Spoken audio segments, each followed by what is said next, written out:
back to another video. Let's get started. It is finally part 2 of the Universal Monster movie doodles and drawings.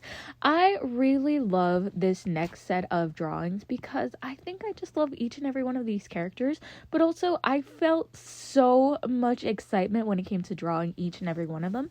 I also love some of the outfits that I chose to draw these in, but also it's fitting now because we are now in spooky month, so now it has its purpose, it has its time.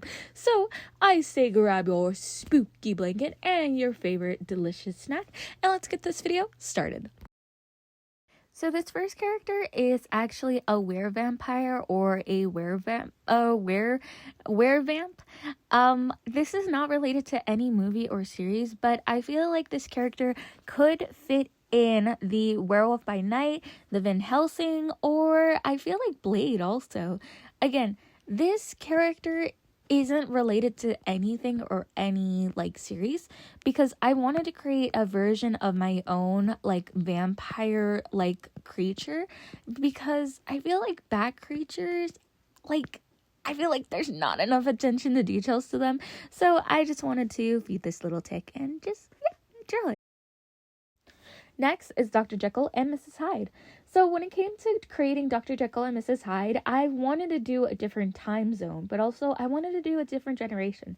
So I wanted to do 60s swinger and also mod boss diva, because I felt that when it came to Dr. Jeckel and Mrs. Hyde, I felt that I wanted to see that in a different generation, because when it came to looking at them in just their regular timeline in the 1928, I felt that it wasn't grabbing my attention, versus when I was drawing them in the 60s attire, I felt that it was more cohesive and I felt that there was more of a difference and a similarity.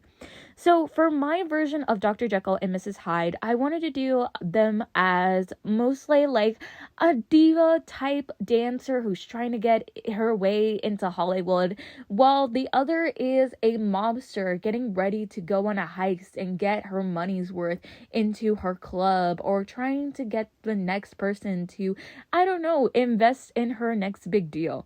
I really like these two characters, but again, when it came to drawing Mrs. Hyde, I kept on struggling and I kept on getting frustrated with her design, but in the end I finally figured out a cohesive design that made me happy, and I love both of them so very much.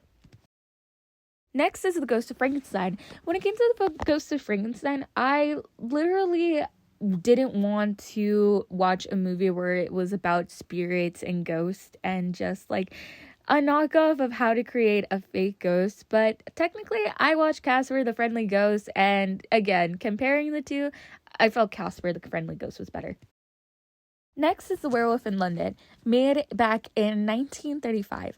I felt that The Werewolf in London was a really good type of version, or a really type of good movie that had a really decent plot, but I also really liked the fact that The Werewolf in London was able to have a Halloween Horror Nights house. I was able to find a bunch of clips about it, and I really loved how they were able to do the werewolf puppets, but I just really wanted to draw this little girly type poodle werewolf, and I wanted to do her with fierce nails and the nice cute skirt and the London type aesthetic.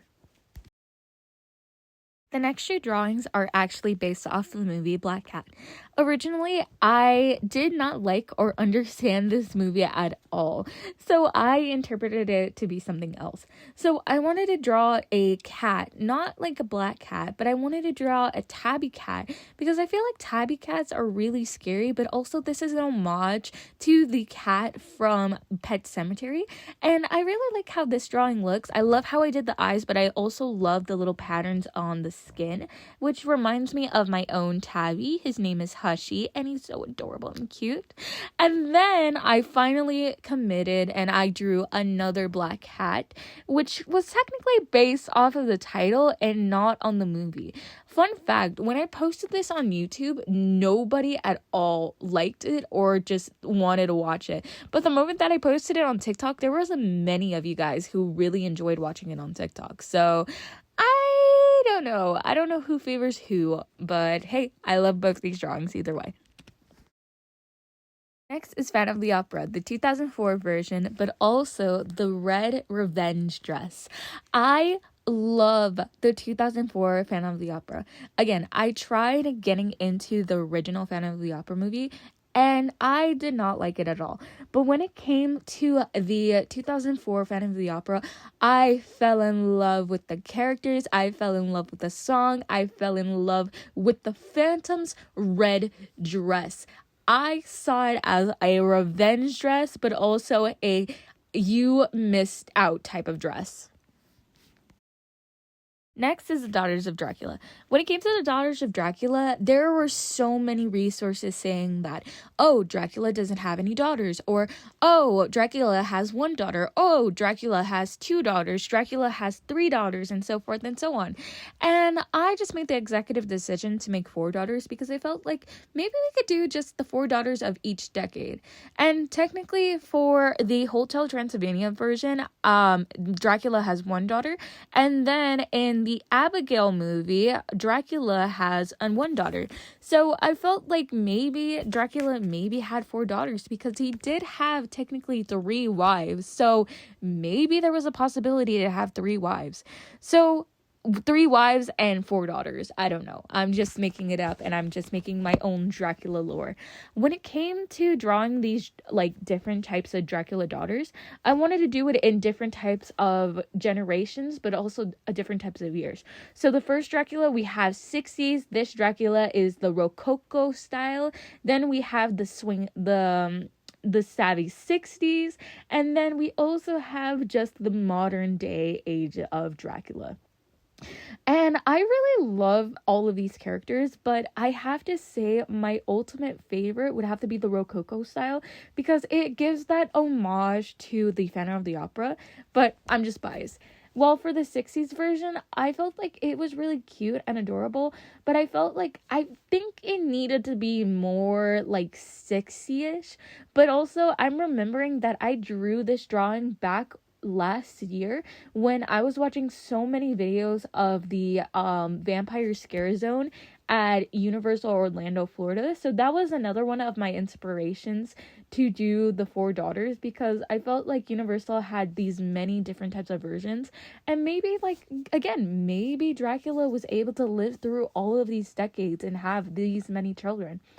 And again, I love each and every one of these drawings of the Dracula daughters because I felt that we get to see a newer generation, but also it still shows off that, okay, there's these different types of generations that move along with the timeline, but also it just evolves throughout the time and ages. Again, I feel that when it comes to Dracula, he never ages, so I feel like it should be the same for his daughters. I don't know. This is just my opinion. Finally, we have the Ghost of the Mummy. When it came to the Ghost of the Mummy, I didn't want to do the band-aids and all rotting corpses. When it came to Ghost, I feel like I wanted to make her into a spirit. So what I did was still do that elegant gold type phase, and I was able to give her like a little headdress of the beetle, again, some satin, chiffon, and just all of that like dazzle diva type look. And that is it for all of the Universal Monster movies that are going to be in this video. Don't worry, there is one last part and I will be officially done with drawing all of these different types of Universal Monsters. Now, I really hope that Universal does do more monster movies or does monster movie reboots. Again, I really want to do a video of redrawing or doing the characters from the new Universal Monsters Unchained or like the land of the Universal Monsters. I do not know. I am just really happy with how these videos are turning out, and I really hope that you guys enjoy this video. As of right now, when it comes to live streams, I am not sure when I stream. I'm trying my very best to stream, but again, life and everything have been really stressful and have been taking a toll on my schedule. So I'm not sure when the next time I will be live, but do not worry. I will be updating you guys on my TikTok account, Threads account, Instagram account, and they are all under the name at Deadbones Arts. I hope you guys have a nice day, night, or whatever, and I'll see you guys in the next one. Thanks. Bye!